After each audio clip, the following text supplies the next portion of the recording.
안녕하세요.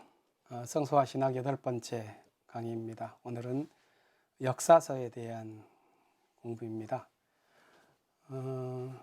히브리 성서에서 이름이 전기예언서라고 붙어 있는 게 신명기 역사서인데요. 그것은 우리가 갖고 있는 성서라면 여호수아서, 사사기, 사무엘 상하, 열왕기 상하에 해당되어지는 부분입니다.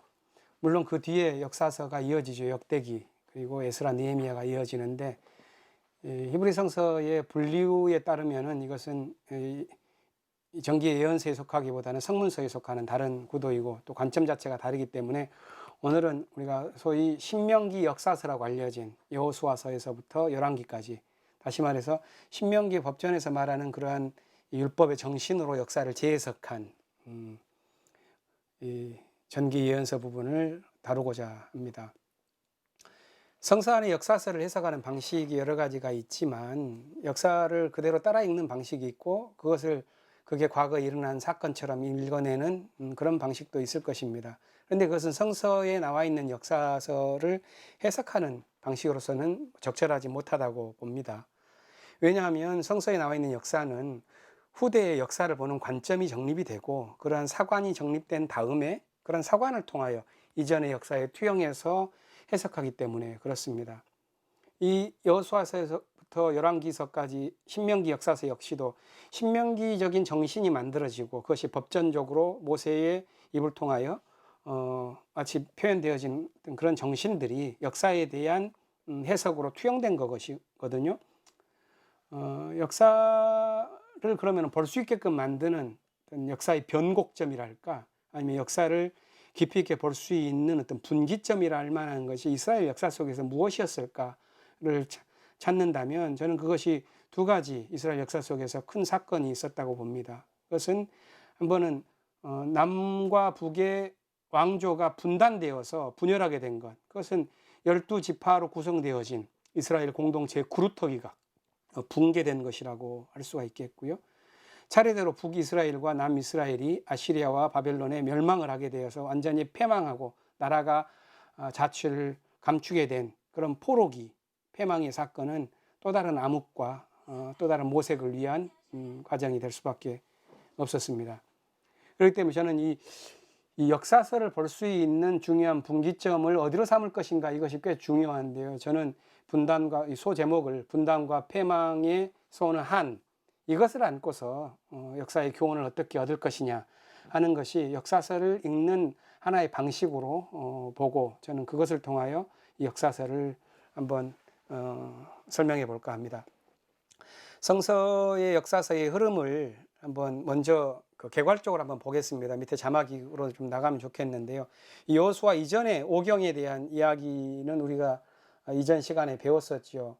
먼저 천지창조와 민족의 창조에 관한 이야기가 창세기에 나오고, 그 다음에 출애굽기에서 이집트를 탈출하고 시내산에서 하나님과 계약을 맺고 거기서 받은 율법이 정리된 다음 광야 생활이 이어지는 것이죠. 이것이 오경에 나온다면 그 이후에 오경 이후에 여호수아서부터 시작되어지는 것은 크게 보면 4가지 단계로 갈 수가 있습니다. 책별로 본다면 이런 내용이라 할 수 있겠는데요. 여호수아서에서는 가나안 땅을 정복해 가는 것, 특별히 요단강 서편에 있는 땅들을 정복하고 각 지파마다 분배하는 내용이 있겠고요. 두 번째 이어지는 사사기에서는 12지파의 연합에 이루는 한 200여 년 동안의 삶의 과정이 그려집니다. 그런데 이것은 낭만적이지만은 않았던 것 같아요. 이상적이지도 않았고요.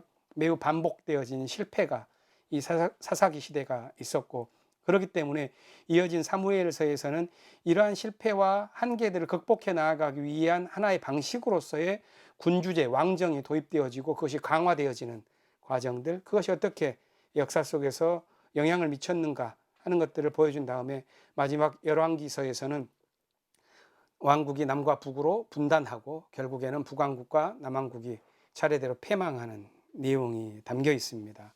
그러니까 여호수아, 사사기, 사무엘서, 열왕기서, 이 4가지를 차례대로 오늘은 보겠는데요. 저는 이 민족사적인 이 분단과 패망이라고 하는 그런 프리즘을 통해서 이러한 것들을 봐보겠다는 건데요. 저는 이제 분단과 패망의 그런 한들이 그렇다면 과거로 투영되어져서 거기로부터 그 원점 으로부터 흘러오는 어떤 그런 흐름들이 이 역사에 대한 해석 속에서 매우 중요했었을 텐데요. 그 원점이라고 할 수 있는 그런 민족사적인 출발로 투영되어진 두 가지 이상이 있다고 봅니다. 그것이 훨씬 더 실제 역사적으로 그렇게 이루어진 것보다도 훨씬 더 신학적인 의미가 부여되어진 측면이라고 하겠는데요. 그게 율법의 백성으로서의 삶이라는 것, 그리고 12지파가 평등한 공동체를 이루고자 하는 삶이었었다는 것, 이런 것이 이 역사의 어떤 출발점에 있는 아슬아한 그런 이상처럼 담겨 있는 것이라고 봅니다. 그렇기 때문에 분단과 패망이라는 그런 민족사적 비극이 훨씬 더 극적으로 다가왔을 것이고, 이런 민족사적 비극을 맞으면서 이 역사서가 주고자 했었던 교훈은, 우리가 율법의 백성으로서 살았어야만 하는데 그 율법의 가르침대로 우리가 살지를 못했다는 것, 그렇기 때문에 우리의 평등 공동체의 이상이 무너졌다는 것, 이러한 역사의 교훈들이 주어집니다. 그러고 나서 묻는 것이죠. 그렇다면 어떤 삶을 사는 것이 옳은가 하는 것이 이 역사서가 마치면서 던지는 열려진 질문이라고도 하겠습니다. 책별로 차분하게 한 4가지로 나누어서 여호수아서부터 차분하게 한 개씩 보도록 하겠습니다. 여호수아서의 주된 내용은 가나안 땅을 정복해 가고 그 땅을 분배하는 건데요. 1장부터 12장까지는 요단강 서편에서 서편으로 들어가는 정복의 과정, 그리고 13장부터 22장까지는 토지를 분배하는 것, 그리고 마지막은 여호수아의 고별 설교로 되어 있습니다. 근데 여호수아서의 내용은 참 재미있습니다. 그런데 이 내용을 사실 해석을 신학적으로 하기는 아주 까다롭다는 것을 우리가 알게 됩니다. 어떤 부분이 어렵냐 하면, 오늘 우리의 어떤 사회정치적인 감각으로서는 좀 납득하거나 인정하기 어려운 부분이 정복 과정에 있어서의 그 군사적인 잔인함에 대한 묘사입니다. 이것은 이전 1강에서도 제가 한번 간략하게 다룬 바가 있는데, 여기서 좀 요약을 하자면 그렇습니다. 여호수아서 6장 21절을 보면 우리가 잘 아는 여리고성을 점령한 이야기가 있는데, 점령을 할 때 어떤 방식으로 하냐면은 모든 사람들, 남녀노소를 불문하고 또 가축들까지도 전체 생명이라는 생명을 모두 다 전멸을 시킵니다. 그러면서 마치 그것이 하나님에 대한 희생제물인 것처럼 하는데, 그것은 너무나도 폭력적이고 오늘날 그것을 사실로 받아들이기에는 어려움이 있지요. 이것에 대한 해석은 한 3가지가 있다고 봅니다. 첫 번째는 이것을 역사적 사실로 보고 문자적인 그 진실 자체로 해석을 내버리는 어떤 보수적인 견해인데요. 만일 그렇게 본다는 것은 아주 그릇된 선민의식을 갖게끔 만드는 호전적인 종교적 해석이라고 볼 수가 있는데, 하나님이 택한 백성에게 특권적으로 가나안 땅을 선물로 주어지는 그런 것이라고 보고, 그것을 얻기 위해서 어떤 수단과 방법이 동원되어도 좋다 하는 걸 텐데, 이것은 저는 참 따르기가 어렵습니다. 다른 한편에서 두 번째로 이러한 이 군사적 잔인함을 해석하기 위한 것은 역사 비평을 통해서 만들어진 지혜인데요. 그것은 후대의 반성적인 회고로서 해석하는 것입니다. 다시 말해서 여리고성을 점령해 나아가는 그런 과정들은 실제로 살육한 사실 자체에 대한 그런 기록이라기보다는 가나안 땅에 대한 삶을 살아간 그 후대의 사람들이 가나안에서의 그러한 우상숭배적인 삶, 정의로운 사회를 건설하지 못했었던 그런 한계들, 그것을 반성하면서 이런 것은 없어야 한다라고 하는 그런 각성이 그 이전의 역사에 대한 해석으로 투영된 것이라는 것이죠. 그런 예가 어떤 거냐면, 여리고성이나 아이성에 대한 점령 사건이 있는데, 그게 여호수아서 6장에서부터 8장까지 기록되어진 건데, 고고학적인 고증을 통해서 본다면 이 가나안에 정착하고 정복했었던 시기보다도 훨씬 이전에 이미 파괴되어졌던 것으로 나옵니다. 그렇다면 여호수아서에서 나와 있는 그것이 어떤 역사적 사실에 대한 기록 자체는 아니지 않겠는가, 이렇게 해석할 수 있는 여지가 있겠죠. 저는 이것과는 다른 3번째 방식을 선택하기도 합니다. 그건 뭐냐면, 성서가 가지고 있는 여러 가지 기억들, 그것들을 잔인하든 잔인하지 않든 평화롭든 여러 모습들을 그대로 남겨두고 성서 안에서 길러져 있는 어떤 모습, 다양한 모습들로 보고 독자 자체가 어떤 것이 올바른 삶인가에 대한 물음을 던져주는 어떤 성서의 인문학적인 품이라고 봅니다. 폭력에 의존했었던 기억 자체를 보존함으로써 보다 더 큰 책임의식을 갖게끔 하는 것이죠. 예를 들어서 율법을 가진 하나님의 백성이 이런 삶을 살아가는 것이 옳은가? 평등 공동체 이상이 그러한 수단을 통하여 이루어질 수 있는가? 이런 물음들이 가능한 것입니다. 여호수아서를 우리가 읽으면서 가져야 될 굉장히 중요한 질문이겠고, 그런 질문을 던지면서 우리는 문자주의적이고 근본주의적인 해석을 넘어갈 수 있는 성서의 지혜로 들어갈 수 있는 다른 길들을 배울 수 있게 됩니다. 그러면 이렇게 다른 해석을 했을 때 이스라엘이 실제로 가나안 땅에 정착해 나아가는 그런 과정은 어땠을까에 대한 여러 가지 가설들이 있을 수가 있습니다. 그것은 가나안에 정착해 나아간 것, 아무튼 이주한 사람들이 원주민이 있는 땅에 들어간 어떤 과정들이 갖고 있는 정당성에 관한 신학적 해석이라고 할 수가 있겠는데요. 성사학자들은 주로 세 가지 방식으로 이 가나안 정착에 대한 가설을 갖고 성서를 이해합니다. 첫 번째는 우리에게 가장 잘 알려진 일반화되어진 정복설이죠. 여호수아서 1장부터 12장까지 가나안을 정복해 나가는 과정은 그대로 탈출했었던 노예들 집단이 가나안을 정복하고 침입했었던 과정이라고 그대로 문자 그대로 이해하는 정복설입니다. 그런데 그것과는 좀 다른 측면들을 볼 수 있게끔 하는 것이 그 역사서의 여러 곳에서 흔적으로 나와 있는데요. 그게 두 번째의 가설입니다. 그것은 정복이라기보다는 조금 더 평화로운 방식으로 이주했다는 이주설입니다. 그것은 유입 자체가 조금 더 평화로웠고, 그래서 현지 주민들과 융합하면서 현지 주민들을 완전히 없애지 않고 그대로 남게 하였고, 그렇지만은 그것이 완료되어진 어떤 시점은 여호수아가 실제 진입했었던 그런 시기보다는 훨씬 후대, 통일 왕국을 이루었었던 다윗 시대에 성취한 최종적인 승리를 과거에 투영해서 만든 것으로 보는 것입니다. 그것이 이런 이주설을 배경으로 본다면 사사기 1장을 보면 그런 이야기들이 많이 남아 있습니다. 거기에는 점령되어지지 않는 많은 부족들이 그대로 살게 된 이야기들이 꽤 남아 있는데요. 이게 이주설을 뒷받침하는 부분들이 되겠습니다. 세 번째, 보다 더 납득할 만한 성서에 대한 이해는 이 정복설과 이주설의 요소들을 결합해서 성서를 유연하게 보는 것입니다. 그래서 한편에서는 이집트의 탈출 세력이 가지고 있었던 그런 야훼 종교적인 어떤 해방적 특성과 가나안에서 바알 종교를 극복하고자 했던 그런 지배 정신들을 이겨내고자 했었던 보다 더 혁신적인 농민 세력들의 엘 종교가 연대를 해서 어떤 사회의 어떤 갱신을 하고자 있었던 그런 사회적인 재조직화, 이것이 이스라엘이라고 하는 민족을 형성해 나아가는 어떤 동인이 아니었겠냐 하는 설인데요.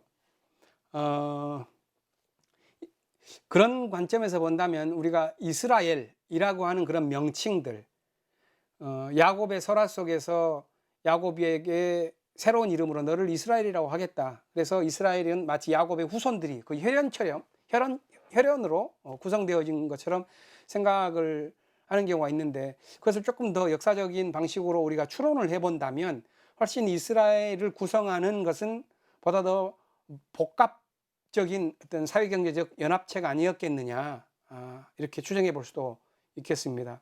다시 말해서 이스라엘은 단지 어떤 혈연적인 12지파라거나 아니면 종교적인 순수 공동체를 의미한다기보다는 어떤 건강한 삶, 그래서 율법의 정신, 정의로운 세계에 대한 근본적인 관심을 가진 그런 재집단들이 재부족화되어진 그런 사회로 보는 것이 옳겠다 하는 건데요. 그게 제가 성서를 볼 때 주로 참고하는 히브리 성서라고 하는 책이 던져준 지혜였습니다. 노만 고트발트라고 하는 이 성서학자는 굉장히 우리에게 이 이스라엘이 가나안에 정착하는 과정에서 있었던 그런 것들을 훨씬 설득력 있게 설명해 주는 부분인데요. 그런 방식으로 본다면은 이스라엘이라고 하는 그런 역사에 대해서 훨씬 더 우리가 역동적으로 볼 수 있는 눈을 갖고서 성서를 이해할 수가 있다고 생각합니다. 그래서 여호수아기가 지나면 이어지는 게 사사기입니다. 이 사사기는 12지파의 연합 공동체에 관한 이야기인데, 이것은 성공적이고 미담으로 가득 차 있는 이야기라기보다는 이 12지파의 공동체가 한계에 부딪히고 실패했었던 이야기의 반복이 좀 많습니다. 그래서 그 순서를 보면 1장에서는 주로 정복 자체가 불완전했기 때문에 가나안에 원래 있었던 민족들과 새로 진입한 사람들이 공존하게 된 것에 대한 묘사가 있고요. 2장에서는 이 사사기라고 하는 판관시대, 사사시대에 대한 전체적인 이 역사가 갖고 있는 특징에 대한 설명이 있고, 3장부터는 12명의 판관들에 대한 이야기가 16장까지 있는 다음에 마지막 넉 장에는 2가지의 설화가 보충해서 나옵니다. 사사시대의 특징은 약 200여 년 동안 왕과 귀족 계급이 없는 사회구조를 가졌습니다. 이것은 아주 독특한 당시의 다른 이집트나 메소포타미아라고 하는 제국의 사회체제와는 다른 구조입니다. 그들은 봉건적인 어떤 착취구조를 기반으로 했었는데, 사사시대는 전혀 다른 질서 속에서 움직였었던 것이죠. 그것은 국가조직으로라기보다는 지파별로 공동체성을 갖고 있고, 그 공동체적인 어떤 단위들이 서로 연합해서 큰 틀의 어떤 더 큰 민족 공동체를 형성한 모습입니다. 그런데 이게 공동체라고 하여 마냥 낭만적이거나 평등하지만은 않았던 것 같습니다. 오히려 사사기를 보면 아주 취약했고요. 그 취약했었던 이유들은 한 2가지로 볼 수 있는데, 평등 공동체 이상은 가졌지만 그것이 사회 안에서는 그대로 실현되지 못해서 내부적인 문제가 하나가 있었고, 또 한편에서는 공동체 자체를 위협하는 외부 세력들이 늘 항존해 있었다는 것입니다. 이런 2가지 문제를 해결할 임무를 맡은 사람들이 사사들이었는데요. 이 사사들의 임무는 그렇기 때문에 외부의 적들에 맞서 싸우는 군사 지도자의 역할도 있고, 다른 한편에서는 내부에서 생겨나는 불평등 등과 갈등에 대한 판결을 하는 판관으로서의 역할을 하는 것인데요. 12명이나 13명에 해당하는 이 사사들의 이야기를 읽어보면 한 반반 정도가 한편에서는 군사 지도자, 다른 한편에서는 재판관의 역할을 하고 있다는 것을 알게 됩니다. 그런데 이 사사들은 주로 전통적인 영웅들과는 꽤 다른 모습을 갖습니다. 왜냐하면 사사들은 자기 자신의 어떤 행위의 기원이 자신의 재능이나 능력에 있다기보다는 하나님의 구원의 어떤 계획 속에서 그들이 움직이고 있다는 것을 보여줄 수 있게끔 그들의 자질로 보면 꽤 취약한 부분들이 있습니다.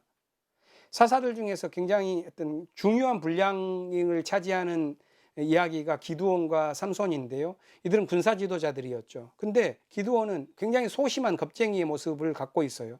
삼손은 아주 어리석고 무대뽀의 어떤 것을 갖고 있죠. 결국에는 눈을 뽑히고 감옥에 갇히는 그런 상황으로 빠질 수밖에 없는 그런 사람인데, 이들을 통해서 구원이 이루어진다는 것은 이 사사기에서 기록하는 것이 단순한 영웅담의 이야기가 아니라 그것들이 일어나는 그런 역사 속에서 어떠한 계획 속에서 이루어지고 있는가 하는 것을 보여주고자 하는 그런 의도가 있다고 보겠습니다. 그래서 이 사사기 시대적인 그 역사를 묘사하는 특징들을 보면 그렇게 밝지는 않습니다. 계속 반복해 나아가는 사사들이 등장하고 사라지고 또 등장하는 그런 과정들을 보면 사람들이 계속해서 하나님을 잊고 우상 숭배하면서 사회적으로 악한 행동을 하고, 그러면 이방인들에 대한 약탈과 억압을 당하는 구조 속으로 점점 빠져들어갈 때 그들이 부르짖으면 하나님께서 사사들을 세워서 구원하시고, 그런데 그들은 잊고 다시 반복하고, 그래서 하나님은 아예 이방 민족을 몰아내지 않고 아예 남아있도록, 그래서 그들이 영원한 자기 삶들을 되돌아볼 수 있는 시험대로 삼으셨다 하는 그런 내용으로 사사기가 계속 반복되고 있습니다. 그렇다면 이 사사기가 가지고 있는 그런 어떤 평등에 대한 이상들이 잘 이루어지지 못했던 이런 역사적인 한계는 바로 그 다음에 이어지는 사무엘서에서 다른 사회체제를 향한 실험적인 이야기로 흘러갈 수 있는 그런 조건이 준비되어 있다고 보겠는데요. 사무엘서에서는 군주제도, 그러니까 왕의 제도가 도입되어지고 왕이 왕조를 강화시켜내면서 국가로서의 특징들이 점점 더 구축되어지고, 그래서 그 구축되어진 체제를 움직일 수 있도록 하는 그런 국가 이데올로기가 이스라엘에 정착되어지는 과정을 그리고 있는데, 그렇다면 평등 공동체로부터 점점 멀어지고 있는가 아닌가 하는 그런 물음을 갖게끔 만듭니다. 아까 말씀드렸던 것처럼 사사 시대에는 이 군주 제도를 요청을 할 수밖에 없는 시대적인 한계가 있었습니다. 그래서 사무엘서 상 8장을 보면 이스라엘 장로들이 당시에 사사이자 예언자인 사무엘을 찾아와서 이렇게 요청하죠. 우리도 다른 나라처럼 왕을 세워서 그들이 백성들을 이끌어서 전쟁에서 싸울 수 있게 해달라고 합니다. 그런데 사무엘은 이런 요청에 대해서 안 된다, 왕을 세우고 군주제도로 가는 것은 옳지 않다 하면서 그 지도자들에게 경고를 합니다. 거기에 사무엘 상 8장 10절부터 18절에 나와 있는 군주제도로 가서는 안 된다고 하는 이 사무엘의 경고인데요. 그 내용을 보면 만일 왕이 세워지면 너희들의 자녀들을 자신의 병사와 하인으로 삼고 너희들의 밭의 소출을 빼앗아서 왕의 신하들에게 나눠줄 것이며 너희들의 종들을 데려다가 왕의 일을 시킬 것이고 너희들의 가축을 빼앗고 마침내 너희들 자신을 종으로 삼아버리고 말 것이다. 그래도 할 거냐? 이렇게 묻습니다.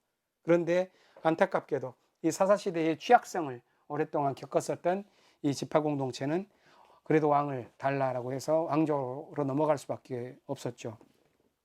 왕에 대한 이야기는 그 이후에 이 사무엘서에서 사울왕, 다윗왕 이런 이야기들로 가면서 아름다운 어떤 미화된 설화들로 꾸며져 있기 때문에 사실 우리는 특히 다윗에게 있어서는 그런 왕에 대한 이야기가 굉장히 좋은 이야기가 아니냐 이렇게 받아들일 수가 있는데, 성서는 굉장히 비판적으로 보고 있다는 것을 그 이름에서 알 수 있습니다. 히브리어는 자음으로만 구성되어 있고 이 사무엘서는 히브리어로 구성된 성서지요. 거기에 히브리어 자음 석자가 동일한 같은 글자가 한편에서는 왕이라는 것을 말하는 멜렉이라고 하는 단어이고 다른 한편에서는 신의 이름인 몰록이라는 이름입니다. 이것은 같은 단어예요. 멜렉이 몰록이라는 그런 의미가 되겠는데요. 아까 사무엘이 군주제도를 경고하면서 왕은 너희들을 착취하는 사람이 될 뿐이다 라고 하는 측면에서의 멜렉이다 라고 말했다면, 몰록은 어떤 특징을 가진 신이냐면은 사람을 산채로 자신에게 바칠 것을 요구하는, 인신공양을 요구하는 우상이거든요. 굉장히 상징적으로 그 의미가 통하고 있지 않습니까? 몰록과 멜렉이 이런 측면에서 이 성서에 비판의식이 있다고 보는데, 아무튼 사무엘서는 이 군주 제도가 시작되어서 점점 그러한 제도가 강화되어져 나아가는 과정을 보여줍니다. 첫 번째는 이 예언자적인 사사로서의 사무엘이 갖는 그런 문제의식들을 안고서 왕권이 견제되어진 측면에서 왕이 임명됩니다. 사울왕이 첫 번째 군주로서 임명되는데 그때는 베냐민 지파 속에서 가장 약한 부족에서 임명했다고 그러는데요. 그것은 왕이 자신의 힘을 키워나가지 못하게 하려는 어떤 그런 생각이 반영된 것이겠죠. 사울 역시도 자신이 왕이라고 하는 그런 군주로서의 의식을 가진 사람이라기보다는 하나님의 율법에 충실한 어떤 신앙인으로서의 모습이 훨씬 강합니다. 예를 들어서 그는 권력을 강화시켜 나아가기보다는 부족 연합제를 유지하고자 했었고요. 자신의 왕권을 효율적으로 하기 위한 행정기구라든가 관료 조직을 발달시키려고 하는 그런 관심사가 없습니다. 왕궁을 호화롭게 짓지도 않았고 후궁들을 많이 두지도 않았습니다.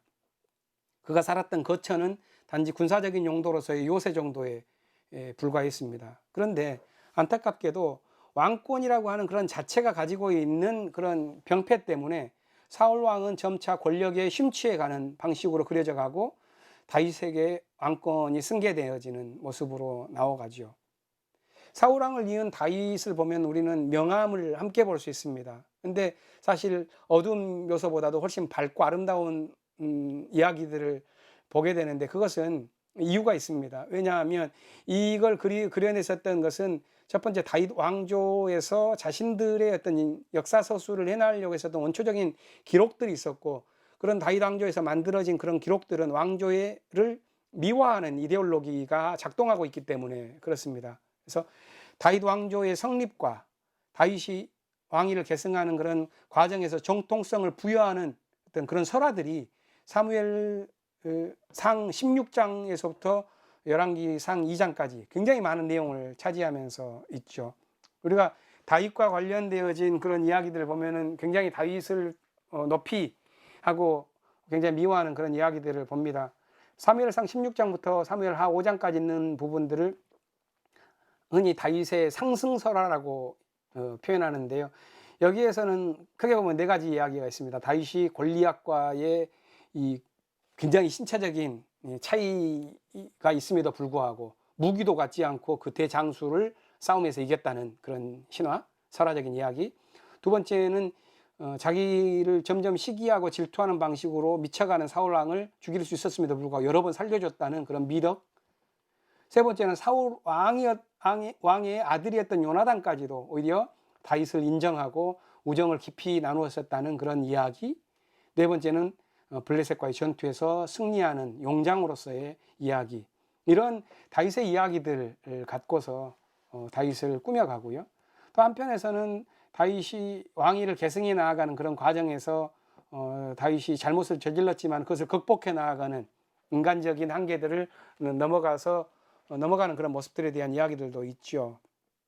그게 사무엘하 9장부터 열왕기상 2장까지 나와 있는 다윗의 왕위 계승설화로 알려진 부분인데요.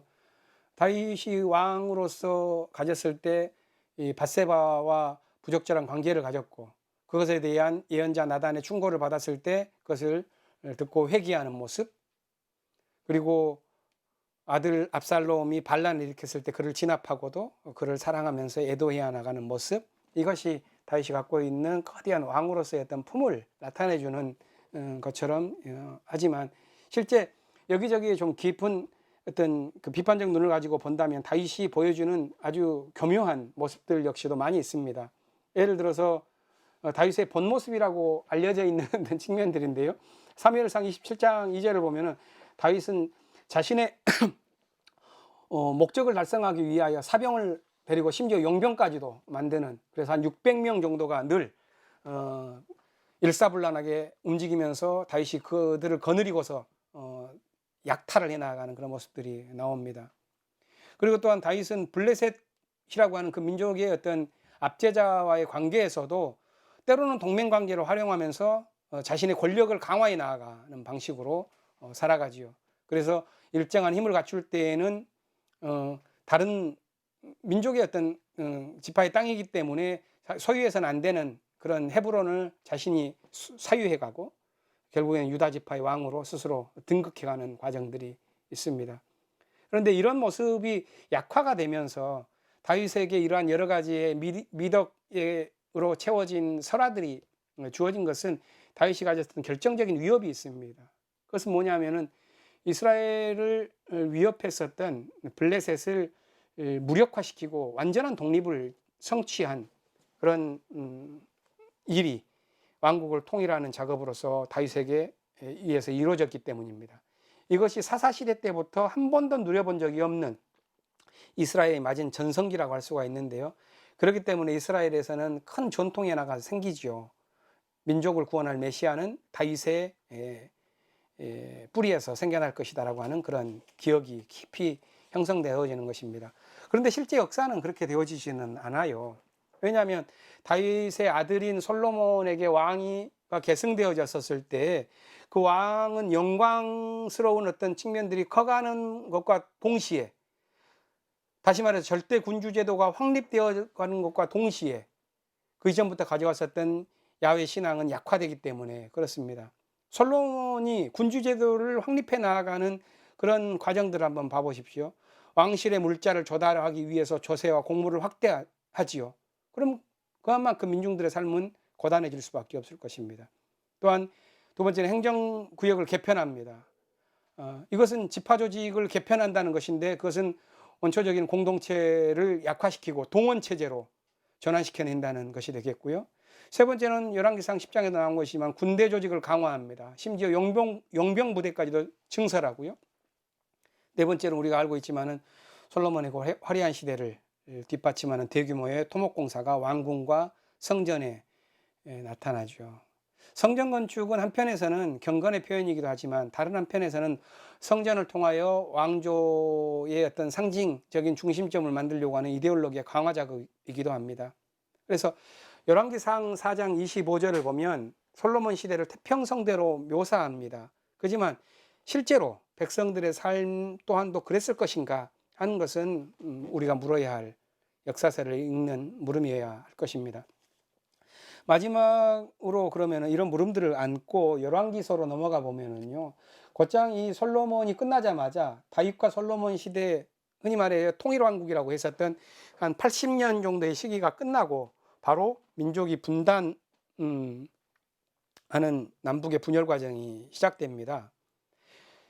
솔로몬의 영광을 가졌었지만은 사람들은, 각 지파들은 굉장한 고통을 당했어요. 그래서 솔로몬의 아들인 르호보암이 집권하게 되었을 때 각 지파의 지도자들이 와서 어려움을 호소하면서 자신들에게 주어져 있는 조세를 경감해 달라고 요청하지요. 그것이 열왕기상 12장에 나와 있는 내용입니다. 그런데 르호보암은 이 원로들의 이야기에 담겨 있는 지혜를 무시하고 훨씬 더 혈기로 움직이는 자기의 동료들과 함께 앞으로의 왕권이 훨씬 더 강화될 것이기 때문에 그런 방식으로 요청하지 마라 하면서 거절해버리고 맙니다. 결국에는 이것으로 인해 지파의 연합이라고 하는 것이 붕괴되고 남과 북의 왕조가 분열했습니다. 남쪽은 유다 왕국, 그러니까 이게 다윗과 솔로몬이 유다 지파니까 유다 지파와 그 유다 지파보다 훨씬 더 남쪽에서 거의 유다 지파에 종속되어 있는 시몬 지파, 이 두 지파가 남쪽 유다에 남고 나머지 10지파는 북쪽 이스라엘이라고 하는 이름으로 분리되어져 나아가 버립니다. 근데 북쪽 이스라엘 역시도 남쪽 유다 지파에서 다윗의 왕조가 강화되면서 나타났었던 그런 어려움들이 반복되어져요. 그것이 비극인데요. 남과 북이 경쟁을 해 나아갈 때 정의의 경쟁이라기보다는 그런 어떤 분열의 경쟁이 가속화된 것입니다. 솔로몬의 아들인 르호보암이 남쪽의 왕이었다면 북쪽 10개의 지파를 지도했었던 사람은 여로보암이라고 하는 탁월한 지도자였습니다. 그는 이 북쪽에서 형성된 어떤 부족연합이라고 하는 정통성을 갖고 있었음에도 불구하고 그는 이 평등 정신을 강화시키면서 살려내는 것에 성공하지 못했던 것 같습니다. 그 모습이 아주 비판적으로 성서에 담겨 있는 게 남쪽에 있는 예루살렘의 성전과 대비되어지는 북쪽의 성소를 두 곳에 만드는데 그 베델과 단에 금송아지 성소를 만들어 버리는 거죠. 금송아지 성소라는 것이 상징하는 것은 그 성소의 필요성을 왕권을 남쪽에 대한 왕조에 대한 견제의 수단으로 왕조 이데올로기로 활용했다는 것이 되겠는데요. 그러니까 여기에서 보여지는 것은 성전 자체가 어떤 의미에서 왕조를 강화시켜내는 왕조 이데올로기의 수단으로 활용되어졌다는 그런 안타까운 일입니다. 그러니까 남과 북이 분열되어지면서 서로 정통성 경쟁을 하고 그 정통성 경쟁이 성전을 통하여 표출되어지고 그것을 통하여 오히려 적개심이 고취되면서 그 적개심이 성전으로 고착되면서 신앙화되어지는, 이것이 분단 이데올로기로 고착되어지면서 끝없이 남과 북의 갈등이 빚어진다는 것, 이것이 열왕기서에 담겨 있는 기본적인 문제의식이라고 저는 보고 있습니다. 열왕기서를 보면 남북 왕조의 비교가 남북 왕조에 대한 이야기가 나오는데요. 북왕국 이스라엘은 기원전 930년경에 남북이 분열되었다고 보이는데요. 그때부터 약 209년, 그러니까 기원전 722년까지 약 18명의 왕이 평균 11년의 시간을 통해서 다스렸었던 왕조이고 722년에 아시리아에게 멸망을 하고요. 남왕국 역시도 그 이후에 개혁운동을 히스기야와 요시야가 했지만은 사실 성공하지 못하고 결국 바벨론에게 586년에 패망하고 맙니다. 그때 북왕국이 209년이었다면 남왕국은 345년, 한 20명의 왕이 평균 17년 동안 다스렸어요. 이 과정을 보면 사실 남과 북이 분단하고 남북 왕조가 서로 갈등을 벌이면서 외부 침략 세력에 있어서 패망을 한 과정이 그려지거든요. 그럼 이런 물음을 던질 수가 있습니다. 그럼 열왕기서는 그렇다면 이런 의미 없는 실패한 역사를 그려내고 있는 것인가 하는 것입니다. 사실 그렇지 않죠. 오히려 우리가 열왕기서를 배경으로 한 것이 오히려 우리가 다음 주에 보게 될 예언서의 내용들입니다. 이 열왕기서를 배경으로 한 시대에 예언자들이 등장을 하거든요. 그래서 그런 갈등과 패망의 시대를 거쳐 나아가면서 훨씬 더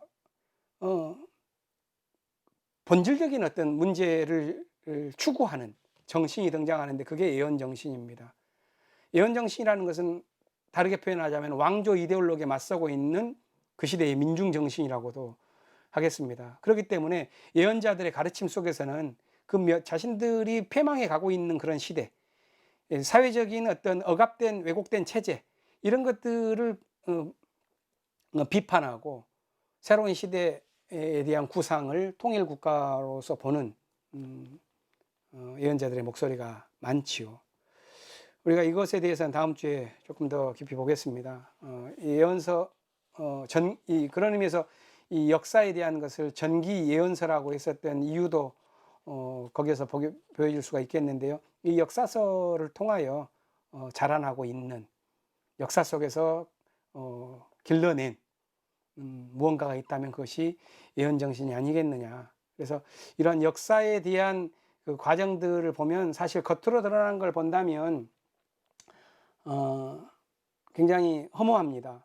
역사서의 처음부터 끝까지 갔었을 때 마지막 그 역사서의 끝이라 할 수 있는 열왕기하 25장을 보면 성전은 붕괴하고 예루살렘은 멸망하고 바벨론 포로로 끌려간 왕과 귀족들과 백성들 그리고 총독들의 정치가 시작되어지면서 미래에 어떤 희망이 안 보이는 것으로 끝나는데 사실 그것을 통해서 오히려 성서는 묻고 있는 거죠. 우리에게 열린 결말로서 도대체 이 패망이 뭘 의미하는가를 묻는 것입니다.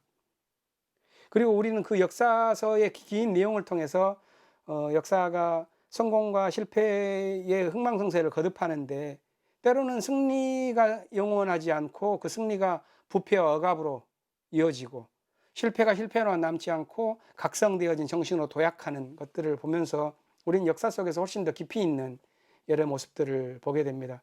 저는 이런 이스라엘 역사가 역사서를 통하여 인류에게 준 어떤 항구적인 가치가 있다고 보는데 이 그 역사에서 길러내어진 예언 정신이 바로 그것이다 라고 보고요. 바로 이 점에 대해서는 다음 강좌에서 한번 다뤄보도록 하겠습니다. 오늘은 역사서에 대한 이야기를 말씀드렸는데요. 들어주셔서 감사합니다. 이상 마치겠습니다.